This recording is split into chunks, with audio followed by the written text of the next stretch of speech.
Kakita man ni guys sa kaloya nga lokay. Gibutang giugbok sa yuta.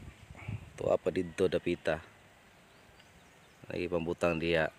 Sa Bisaya na ugbok, bugsok. Meaning ana kinaraan ni nga paagi.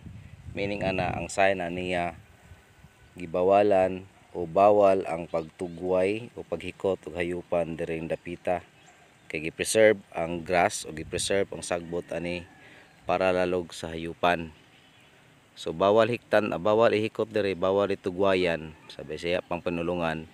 Bawal diri tugwayan kay naay ugbok. Sign na siya mao na sa Bisaya bugsok, ugbok, bukag laya nga lokay para dili tugwayan o para dili butangan og hayupan.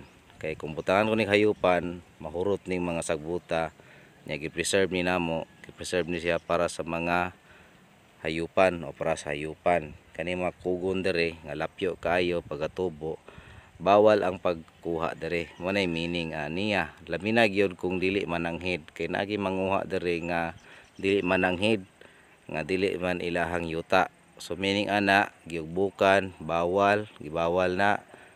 So dili mo pwede manguha ona og kanang lalog. Lalog ang tawag ani niya. So pwede siguro mananghid mangayo gamay pero kani gi-preserve kini siya sa mga hayupan amo. So panalitan gikuhaan ninyo og kanang lalog.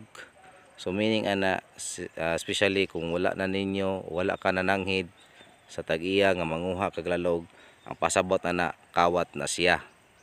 So wala kay respeto o paghatag og respeto sa tag-iya aning yuta. So munay pasabot niya mga bugsok. Dili man sa paghinakog siya kundi pag-preserve na siya kay naa pumtay kagalingon nga hayupan nga lalugan dapat. So kailangan po namo og kanang lalog. So pinakasakit kanang tugwayan, pinakasakit kanang buhi-buhian o hayupan dere mga pagdot nin mga hurot ng mga lalog dere. Nya sakit po kayo nang manguha og lalog dere nga naay bugsok, pasabot na bawal na siya o pakwaan.